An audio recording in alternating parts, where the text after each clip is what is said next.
Est-ce que tu savais même comment Faure Gnassingbé est arrivé au pouvoir? Viens, je te raconte l'histoire. Le 5 février 2005, son papa décède. Il s'agit d'une véritable catastrophe nationale. Quand son papa décède, selon la constitution togolaise à l'époque, en cas de vacance de pouvoir, c'est le président de l'Assemblée nationale, qui à l'époque était Fambaré Ouattara Nachaba, qui devrait prendre l'intérim et organiser des élections présidentielles dans un délai de 60 jours.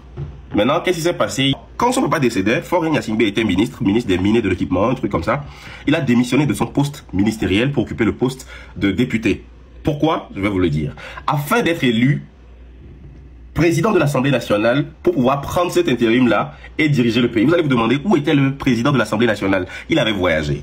Et on a fermé les frontières pour que le gars ne puisse pas rentrer. Parce que s'il rentre, selon la Constitution, selon la loi, il va diriger le pays. Je te parle de la même nuit du 5 février.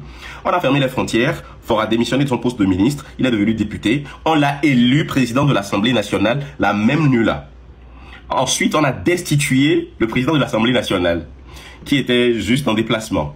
Ensuite, dans la foulée, l'Assemblée nationale modifie la Constitution pour supprimer l'obligation d'organiser les élections présidentielles anticipées dans les 60 jours. Donc, vu qu'il a pris le pouvoir maintenant là, qu'il s'éternise en même temps, qu'il reste en même temps, sans qu'on ne dise qu'on va organiser encore des élections dans les meilleurs délais, machin truc chose. Ce que de nombreuses organisations régionales et internationales qualifient de coup d'État constitutionnel. Et bien sûr, c'était un coup d'État constitutionnel. On a vu des militaires venir présenter à partir de ce jour, on te donne le pouvoir, tu vas devenir. Nous déclarons vous servir loyalement à partir de cet instant. L'armée lui a confié le pouvoir au mépris de la Constitution et des règles démocratiques. Entre le 6 février 2005 et le 24 février 2005, le gars, il a subi une pression internationale de fou, de malade. On ne parle même pas de ce qui se passait dans le pays.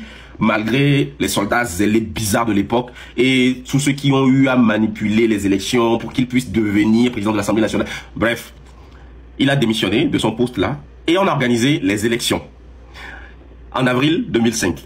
Donc, février, mars, avril. Il n'y a eu que mars pour pouvoir préparer les élections et en avril 2005, on a organisé les élections. Le gars s'est présenté sous le parti de son papa, RPT, et il s'est installé.